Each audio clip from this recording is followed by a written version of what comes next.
શું તમે જાણો છો આયુર્વેદમાં મીઠાને પણ એક ઔષધ કહ્યું છે? નમક એટલે કે મીઠું. આયુર્વેદમાં 5 પ્રકારના નમક કહેલા છે. એમાંથી સૌથી શ્રેષ્ઠ છે સેંધા નમક.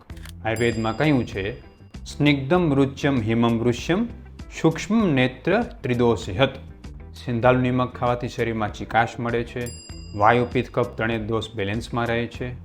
આ મીઠું બહુ ગરમ નથી પડતું, ખોરાકનું પાચન કરે છે, સ્વાદમાં રુચિ કરે છે, ભૂખ લગાડે છે, આંખો માટે પણ નુકસાનકારક નથી.